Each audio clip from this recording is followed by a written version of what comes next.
नमः पार्वतीपतये। हर हर महादेव।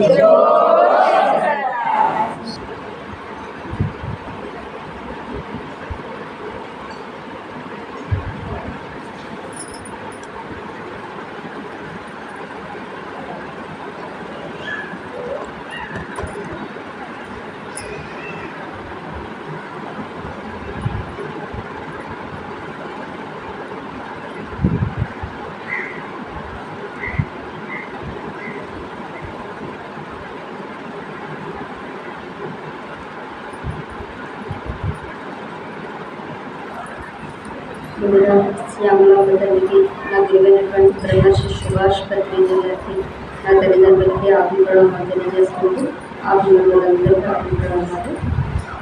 ఈరోజు వచ్చేది మాస శివరాత్రి. చాలా విశేషమైన శివరాత్రి. ఈ మాస శివరాత్రి అంటే చాలా విశేషమైనది. 30 ఏళ్ళకి ఒక్కసారి మళ్ళీ 2056లో వస్తుంది. ఇదే రోజు ఆరుద్ర నక్షత్రంతో జ్యేష్ఠ మాసంలో సోమవారం కలిసి వచ్చిన మాస శివరాత్రి ప్రత్యేకమైంది ఈరోజు. కాబట్టి ఈరోజు శివుడి గురించి ఒక 4 మాటలు తెలుసుకుందాం. ఆ శివ పరమాత్మ గురించి 4 మాటలు తెలుసుకుందాం. సో శివ పరమాత్మ ఆయన ఒక తండ్రిగా ఈ అన్ని జీవుల్ని, సమస్త జీవుల్ని, ఈ 84 లక్షల జీవుల్ని, మానవుడితో సహా దేవతల్ని అందరినీ ఆయన సమన్యాయం, ఒకటే ధర్మం. ఆయన ఎవరిని హెచ్చుగా చూడడు, తక్కువగా చూడడు. సో ఆ సమన్యాయం గురించి ఫస్ట్ ఒక చిన్న కథ చెప్పుకొని తర్వాత అతని గురించి వివరిద్దాం. ఒక పూర్వ గ్రామంలో ఒక ముసలి వృద్ధుడు బాటసారి నడుస్తూ వస్తూ ఉన్నాడు. ఆయన వస్తూ ఉంటే ఆయన చాలా ఆకలేసిన తర్వాత ఆయన ఆహారం కోసం వెతికితే ఎక్కడ దొరకకపోతే ఆ ఊరు దాటేస్తున్నప్పుడు ఆ చివారిలో ఒక 2 వ్యక్తులు కూర్చొని వాళ్ళు ఒక వ్యక్తి దగ్గర 5 బన్నులు ఉన్నాయి, రొట్టె బన్నులు. ఒక వ్యక్తి దగ్గర 3 బన్నులు ఉన్నాయి. వాళ్ళు కూర్చొని తిందాం అనుకున్నప్పుడు ఈయన వచ్చారు. బాబు, నాకు చాలా ఆకలేస్తుంది, మీ దగ్గర ఉన్న బన్నులు నాకు కూడా ఇవ్వరా, ఆకలేస్తుంది అని అంటారు. వెంటనే ఆ మొదటి వ్యక్తి ఏం చేస్తాడంటే, అరే నీ దగ్గర ఉన్న 3 బన్నులు కూడా నాకు ఇయ్యు, కలిపి సమానంగా సర్దుతాను అని చెప్పి ఈయన దగ్గర 5 బన్నులకి ఆ 3 బన్నులు కలిపి 8 బన్నులు, ఒక్కొక్క దాన్ని 3 ముక్కల కింద చేశాడు. 3 8 24 ముక్కలు అయ్యాయి. ఒక బన్ను 3 ముక్కలు చొప్పున 8 బన్నులు. ఈ 8 బన్నులు 24 ముక్కలు అయ్యాయి. ఈ 24 ముగ్గురు 8 కింద సర్దుకొని తిన్నారు. ముగ్గురు తినేగానే ఆ ముసలి వ్యక్తి ఆనందంగా ఉంది అని చెప్పి ఆయన ఏం చేశాడు, తన దగ్గర ఉన్న ఒక 8 బంగారు నాణ్యాలు తీసి ఆ మొదటి వ్యక్తి చేతిలో పెట్టి, అయ్యా సర్దుకోండి ఇద్దరు అని చెప్పి ఆయన వెళ్ళిపోతాడు. ఆయన వెళ్ళిపోగానే మొదటి వ్యక్తి ఏం చేస్తాడంటే, నాకు 5 బన్నులు, మీవి 3 బన్నులు కాబట్టి నాకు 5 నాణ్యాలు, నీకు 3 నాణ్యాలు అని అతను ఒప్పుకోడు. సమానంగా తిన్నాం మనం కాబట్టి నువ్వు సమానంగానే సర్దాలని అంటాడు. సమానంగా తిన్నా సరే నా 5 బన్నులు కదరా, నీ 3 కదరా, అందుకే నేను 5 తీసుకుంటా, నువ్వు 3 తీసుకో అంటాడు. ఇద్దరి మధ్యన స్నేహితులు మాట బంగారం వచ్చేసరికి మాట పట్టుకొని చొక్కా పుచ్చుకున్నంత వరకు వచ్చేసి రాజుగారి దగ్గరికి వెళ్దాం, పంచాయతీ రాజుగారి వరకు వెళ్ళింది. రాజుగారి దగ్గరికి వెళ్ళి విషయం అంతా చెప్తారు. ఆ రాజు అంతా విని రేపు రండి తీర్పు చెప్తాను అంటాడు. ఇద్దరు ఈరోజు వెళ్ళిపోయారు. తర్వాత రోజు ఇద్దరు వచ్చారు. రాగానే రాజుగారు ఇద్దరిని నిల్చుంపెట్టి అన్నారు, ఈ 5 బన్నులు ఇచ్చాడు కదా, ఆ వ్యక్తికి 7 నాణ్యాలు ఇవ్వండి, ఈ 3 బన్నులు ఉన్నవాడికి 1 నాణ్యమే ఇవ్వండి అని అన్నాడు. వీడు ఆశ్చర్యపడు, మీకన్నా వాడు నయ్యం కదండి, 3 ఇస్తానన్నాడు నాణ్యాలు, మీరు మరీ ఒకటే ఇస్తానని తీర్పు చెప్తారు ఏంటి అని చెప్పి అనేసి అని అన్నారు. అనగానే అప్పుడు ఈయన రాజు చెప్తాడు, మీ విషయమే నేను ఆలోచిస్తూ పడుకున్నాను, భగవంతుడు నా కల్లో కనబడి నాకు చెప్పాడు, ఈయన దగ్గర 5 బన్నులు ఉన్నాయి, ఆయన దగ్గర 3 ఉన్నాయి, తీసుకొని 8 బన్నులు 3 ముక్కల కింద చేస్తే 24 అయ్యాయి. ముగ్గురు 8 సర్దుకున్నారు. ఈయన మొదటి వాడి దగ్గర ఉన్న 5 బన్నులు 3 ముక్కలు చేస్తే ఈయన 15. రెండవ వాడి దగ్గర ఉన్నవి 3 బన్నులే, 3 ముక్కలు చేస్తే 9. ఈ 15లో 8 ఉంచుకొని ఆయనకి 7 ఇచ్చాడు. వాడు 9 వాడు 8 తిని 1 ఇచ్చినట్టు.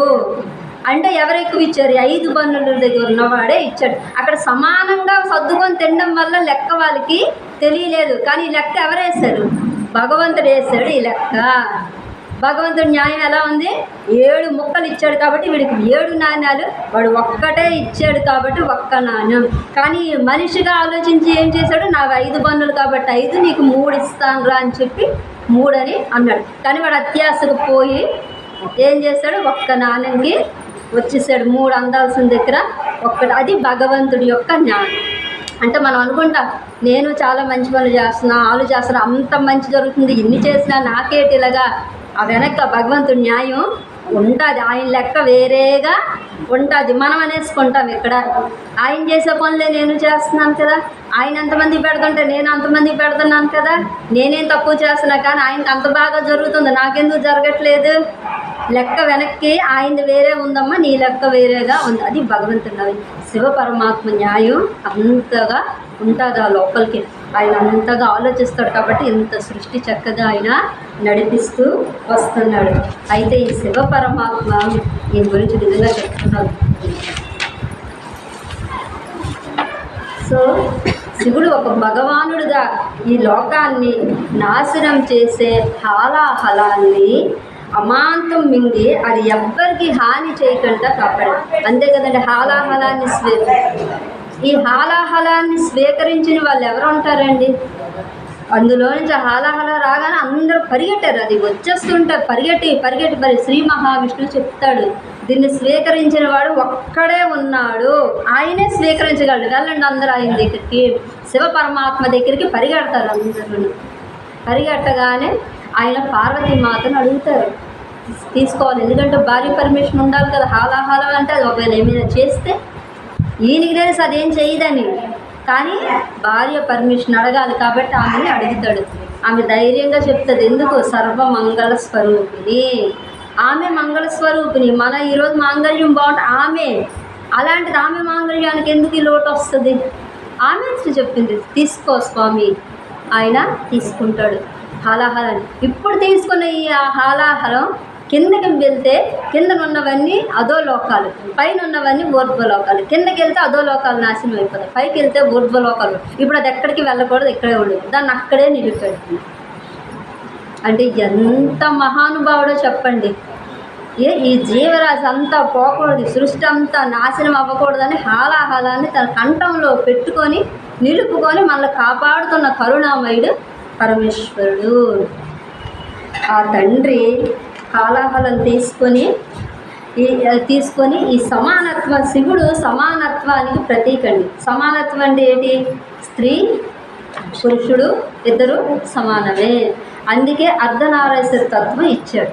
అయితే భార్యగా అర్ధనారీస్తత్వం ఇవ్వలేదండి. మనం అనుకుంటాం భార్యగా ఇచ్చాడంటే అది ఒక ఎగ్జాంపులే మనకి. ఎందుకంటే స్త్రీ వేరు పురుషుడు వేరు, భార్య వేరు భర్త వేరు కాదు, ఇద్దరు సమానమే అని చెప్పడానికి ఇచ్చి, ఈ శివంలో ఉన్నది శక్తి స్వరూపిణి. ఈ సృష్టి అంతా నడుస్తున్నది శక్తి. ఈ త్రిమూర్తులు కూడా ఆ శక్తి ద్వారానే వాళ్ళ రోజువారీ పనులు అవుతాయి అనుకోండి. ఇప్పుడు బ్రహ్మ సృష్టి చేయాలన్నా, విష్ణువు దాన్ని నడిపించాలన్నా, శివుడు లయం చేయాలన్నా, దేవతలు వాళ్ళ పనులు చేయాలన్నా, ఈ సమస్త జీవకోటి ఏ పని చేయాలన్నా సరే శక్తి ఉండాలి. ఆ శక్తి ఎవరు? మహామాయ అయిన అమ్మవారు.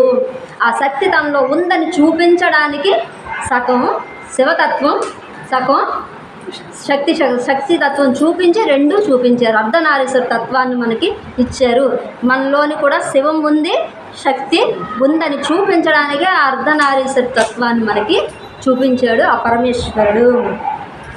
మౌనంతో కూడా జ్ఞానాన్ని ఇవ్వచ్చని దక్షిణామూర్తిగా చూపించాడు. దక్షిణామూర్తిగా ఆయన ఏమి చెప్పండి, మౌనంగా కూర్చొని ఉంటారు. ఆయన ముందు మహానుభావులు, ఆయన మొహం చూస్తూ ఉంటే మనకి జ్ఞానం వచ్చేస్తూ ఉంటుంది.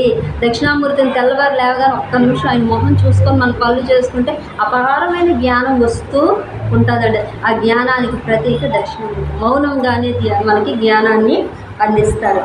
అయితే ఈ శివ పరమాత్మ సర్వసంగ పరిత్యాగ ఆత్మజ్ఞానికి ప్రతీకగా ఉంటారు. అంటే నిరంతరం ఆయన ధ్యానంలోనే ఉంటారు, నిరంతరం ధ్యానం చేస్తూనే ఉంటారు. కళ్ళు మూసుకొని అలా కూర్చొని సృష్టి అంతా కూడా నడిపిస్తూ ఉంటారు. శివుడు ఒక న్యాయాధిపతిగా కర్మకు తగిన ఫలితాన్ని ఇందాక చెప్పాను కదా, కర్మకు తగిన ఫలితాన్ని ఇచ్చి సమన్యాయాన్ని ధర్మాన్ని ఆయన ప్రదర్శిస్తాడు. శివుడు ఒక కరుణామూర్తిగా ఎంత కరుణామయుడండి. ఒక బిల్వం గుక్కడి నీళ్ళు ఎక్కువేం అక్కర్లే, నామస్మరణ శివ అని ఒక్క పిలుపు పిలిస్తే ఖచ్చితంగా సాక్షాత్కారం పొంది పిలుస్తుంది. నీ పిలుపు ఎలాగుండాలంటే ఆ పిలుపు ప్రేమతత్వంతో నిజంగా ఆ పరమేశ్వరుడు ఉన్నాడని నువ్వు పిలిస్తే అది వెళ్ళి ఆయన్ని తాకుతుంది. ఎప్పుడైతే నీ స్వరం ఆ పిలుపు అంత ప్రేమమయంగా ఉంటుందో అది వెళ్ళి ఖచ్చితంగా పరమేశ్వరుడికి చేరుతుంది, నువ్వు సాక్షాత్కరిస్తాడు ఆయన ఖచ్చితంగా.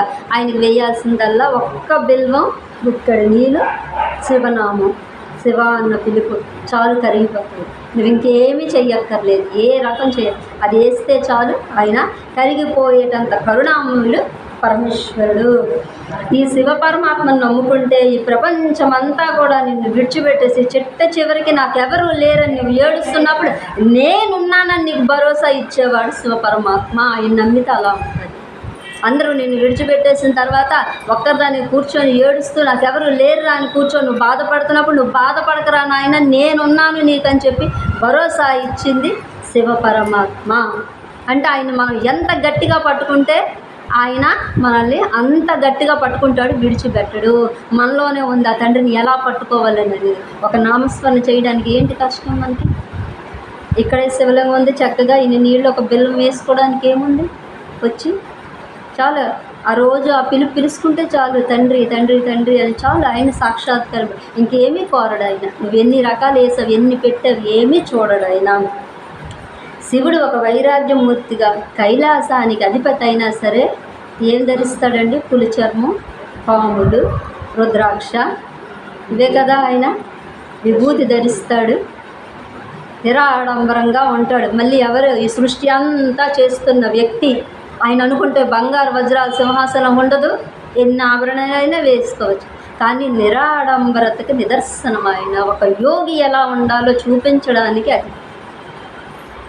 ఒక యోగి అంటే అన్నీ త్యజించిన వాడు, ఏమీ అక్కర్లేనివాడు ఎలా ఉంటాడో ఆ నిదర్శనాన్ని మనకి చూపించే వ్యక్తి శివ పరమాత్మ. శివుడికి ఈ పులి చర్మం ధరించి నీలకంఠం ఇక్కడ ఉంటుందండి. అక్కడ ఒక అద్భుతమైన కథ ఉంటుంది శివ పరమాత్మకి. హాలాహలం మింగినప్పుడు జరుగుతుంది. పార్వతీదేవికి శివ పరమాత్మ ఎప్పుడూ ఆయన మెళ్ళో పాములు, ఈ రుద్రాక్షలు, విభూది, ఈ భస్మం వేసుకొని ఈ పులి చర్మం ఇవన్నీ ఉన్నప్పుడు ఆమెకు అనిపిస్తుందంట శివుడు ఎంతో అందం అంటాడు. అంత అందం కాదు శివుడిది, తెల్లని తెలుపుతోని మనిషి ఆ తేజస్సు చూస్తే అసలు రెండు కళ్ళు అంత అందమైన వ్యక్తి. ఇవన్నీ వేసే పార్వతి అనిపిస్తుందట, ఆహా ఎంతటి అందమైన కంఠం. ఆ కంఠంకి నీలంతో అంటే ఆ ముత్యాలతో ఏంటంటే పొడులు, నీలం పొడులు, ఆ నీలం పొడులతో ఉన్న హారాన్ని వేస్తే ఆ కంఠం ఇంకెంత అద్భుతంగా ఉంటుందో, ఒక్కసారైనా ధరిస్తే బాగుండు అని అమ్మవారు కోరుకుండేదట. ఎప్పుడైతే హాలాహలం మింగారో ఈ కంఠం అంతా కూడా నీలం అయిపోయిందట. అందరూ హాలాహలం మింగితే భయపడితే పార్వతి ఒక్కరితే ఆనందించిందట. ఎందుకు నా కోరిక తీరింది, నా భర్త ఇదంతా నీలమైపో ఆ హారం ధరించినట్టుగా ఉంటే ఎంత అందంగా ఉన్నాడు నా స్వామి అని ఆనందించింది పార్వతీదేవి. ఆమె చేయి ఎప్పుడైతే ఆయనకి ఇది మంట వస్తుంది, ఆమె చేయి వేయగానే అమ్మ శక్తి వేయగానే ఇదంతా చల్లదనం వచ్చేస్తుంది శివపరమాత్మకి. అంటే ఆయన గురించి చెప్తుంటే చదువుతుంటే ఎంత అద్భుతంగా ఉందో అమ్మవారి గురించి, అయ్యవారి గురించి. ఏ జన్మ పుణ్యమో తరించిపోతుంది అన్నమాట. అంత అదృష్టం వచ్చింది భగవంతుడా, వినే అదృష్టం, చెప్పే అదృష్టము భగవంతుడు. ఇలాంటి రోజు ఇస్తుంటే ఇంకా ఆనందంగా ఉంటుంది. ఇంకా శివ పరమాత్మకి ఈ కులం ఉంది, సంపదలు ఉన్నాయి, ఆయనకి ఏమీ లేదండి. నేను పెద్ద చిన్న ఎక్కువ తక్కువ ఏమీ లేదు. ఆయన దృష్టిలో అందరూ ఒకటి, భక్తికి మాత్రమే లొంగుతాడు. భక్తే ముఖ్యం, భక్తికి మాత్రమే నమ్ముతాడు.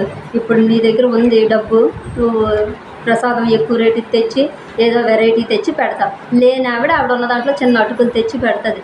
ఆయన అది ఎక్కువ సూపర్ ఐటము ఇది ఐటమ్ ఏం ఉండదు, రెండూ ఒక్కటే. ఆయన దృష్టిలో ప్రేమతో తెచ్చారా లేదా, భక్తితో తెచ్చారా లేదా అని మాత్రమే చూస్తాడు.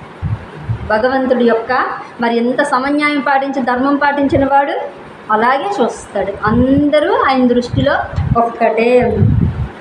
శివుడు ప్రేమస్వరూపుడు, కోపంలో రుద్రుడైనా ప్రేమతో అశుతోషుడు, చిన్న భక్తికే కరిగిపోతాడు. చెప్పానుగా ఒక బిల్వం, ఇన్ని నీళ్ళు నామస్మరణ, వెంటనే కరిగిపోతాడు ఆయన.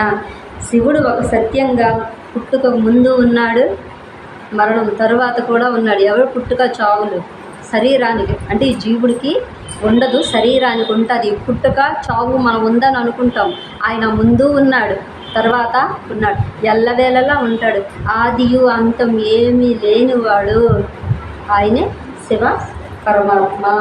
శివుని ఒక తండ్రిగా మన తప్పులని శిక్షించడానికే కాదు, మనల్ని సరిదిద్ది సన్మార్గంలో నడిపించడానికి కూడా పరమేశ్వరుడు ఎప్పుడు ముందే ఉంటాడు. తన భక్తుడికి ఏదంటే మనం అనుకుంటాం, మనకి ఏదైనా కష్టం వస్తే ఏంటి నాకు ఈ పరీక్ష, అది పరీక్ష శిక్ష అనుకోకండి. మిమ్మల్ని సన్మార్గంలో పెట్టడానికి భగవంతుడు చేస్తున్నది అది.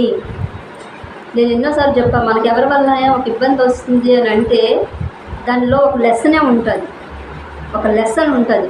ఆ లెసన్ ద్వారా మనము ఈరోజు నేను ఈ మార్గంకి వచ్చానంటే దాని వెనక చాలా కారణాలు ఉన్నాయండి. ఆ కారణాలు ఒత్తిడి వలన దీనివల్ల ఎందులో ఒక దాంట్లో బుర్ర పెట్టాలి ముందు. ఆ బుర్ర ఇందులో పెట్టాను. ఈరోజు వాళ్ళు నాకు నిజం గురువులే. అప్పుడు కోపంలో తిట్టుకున్నా ఈరోజు నాకు గురువులే. వాళ్ళ మీద అంత కోపం, అంత ద్వేషం, కానీ మనసుని ఎలా ఆపాలి ధ్యానం వచ్చింది నా జీవితంలోకి. భగవంతుడి శివుని రోజు ఏడుస్తుంటే ఆ ధ్యానం నా జీవితంలోకి వచ్చింది. ఆ వచ్చిన ధ్యానం కాస్త ఎక్కడికి వెళ్ళింది, ఈరోజు ఈ స్థితికి తీసుకొచ్చింది. ఈరోజు నా మైండ్ అంతా ఎక్కడుంది, ఇక్కడుంది, ఇంకెక్కడా లేదు, హాయిగా. ఆ రోజు అది శిక్ష, కానీ శిక్ష కాదు శిక్షణ. ఆ రోజు శిక్ష అనుకున్నాను నేను, ఇదంతా శిక్ష నాకు అనుకున్నాను, కానీ ఆ శిక్షే నాకు ధ్యానం అనేది పరిచయం చేసి శిక్షనిచ్చి ఈరోజు ఇక్కడ తీసుకొచ్చి కూర్చొని పెట్టిస్తుంది. అందుకే జీవితంలో ఏది వచ్చినా అది శిక్ష కాదు శిక్షణే. అది పరమాత్మ మనకిస్తున్న శిక్షణ. ఆ శిక్షణే మనలో ఒక మార్గంలోకి తీసుకొని వచ్చేస్తుంది.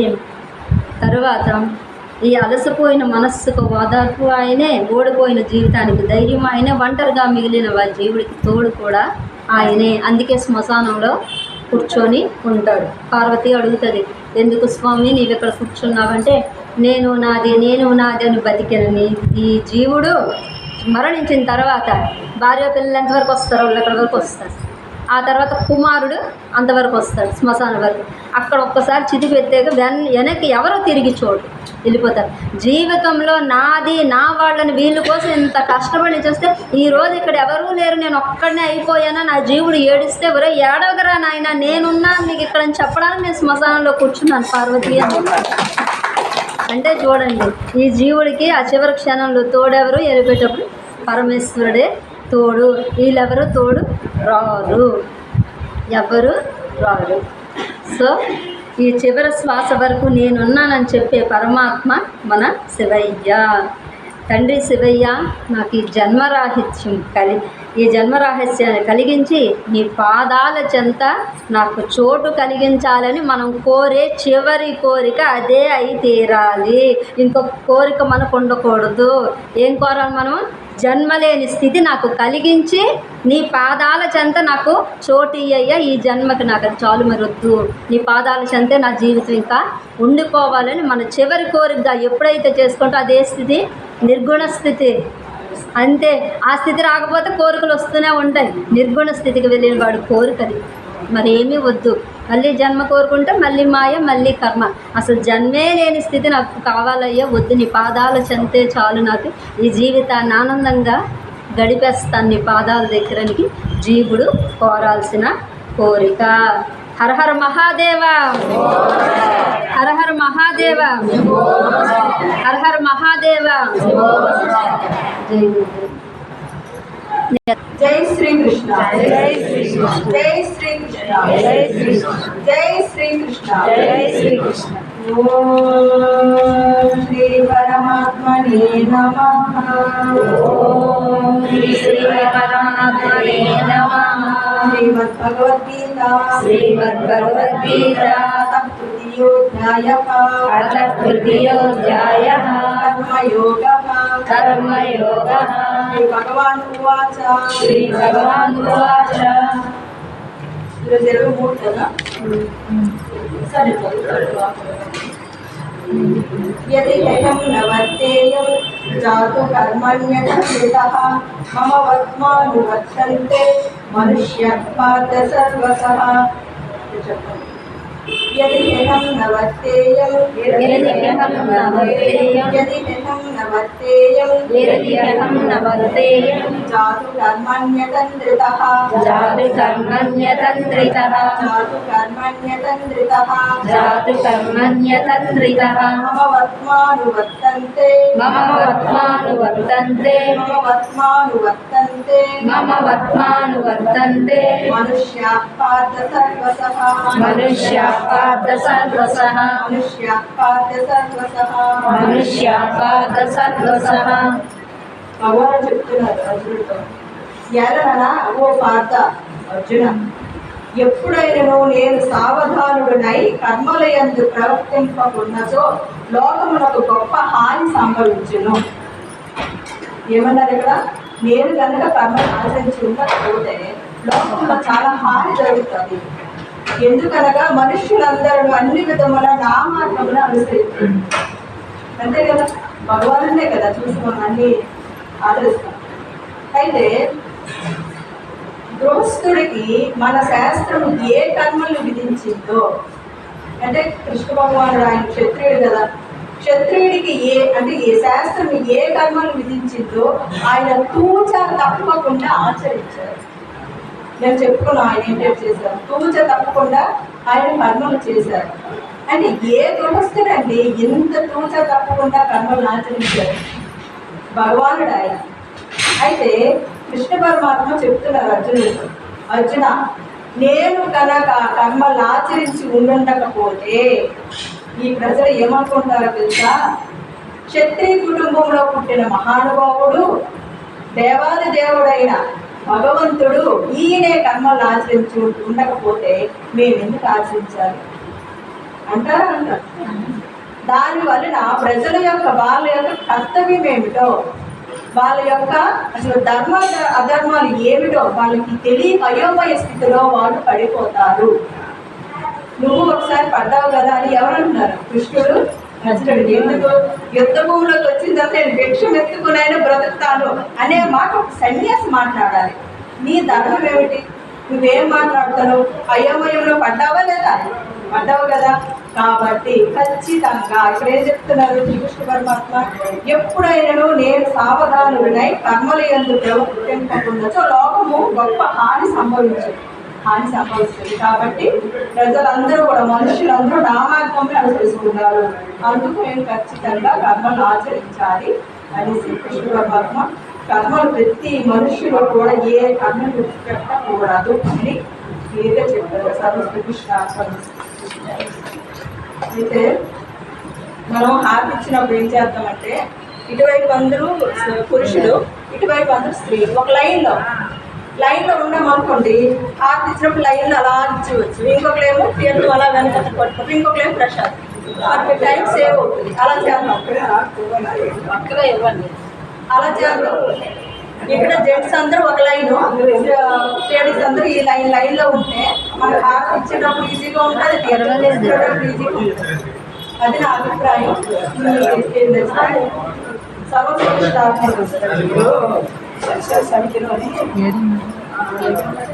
నాన్నగారు సమితి మంది ఒకటే నేటండి.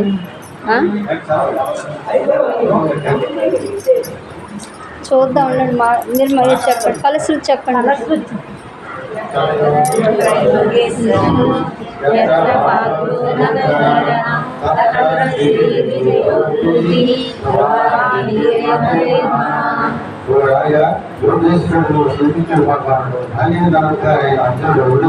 సంపదలను సర్వదేవులను సకలైశ్వర్యమును సుఖ్యమై నీతిని ఉందని నా అభిప్రాయం. సంఘ అయితే ముఖ్యాలు చెప్తుంది.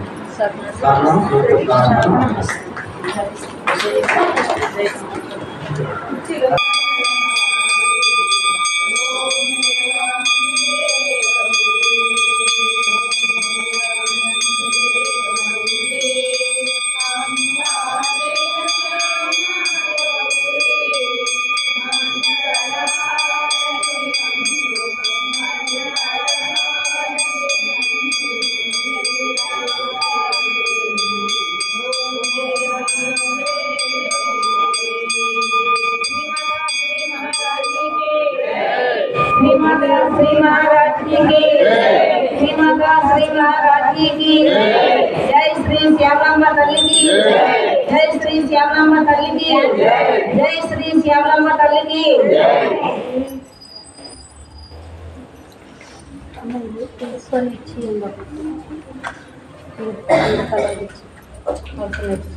అలా బెల్ల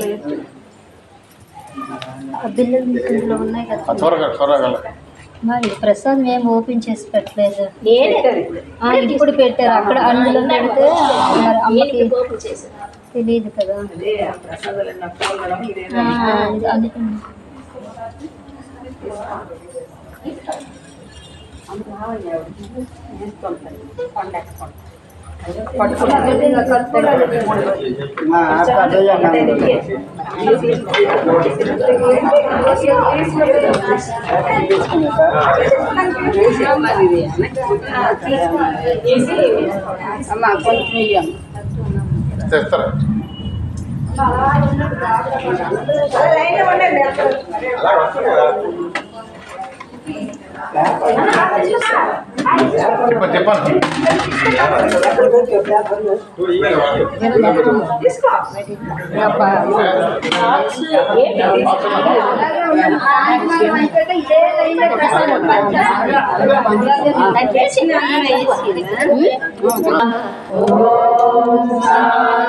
शांति शांति सर्वे जनाः सुखिनो भवन्तु लोकाः समस्ताः सुखिनो भवन्तु जय श्री श्यामलांबा के जय श्यामलांबा के जय श्यामलांबा के जय सुभाष भक्ति जी के जय कृष्ण परमात्मा के जय कृष्ण परमात्मा के जय कृष्ण परमात्मा के जय रामचंद्रमूर्ति के जय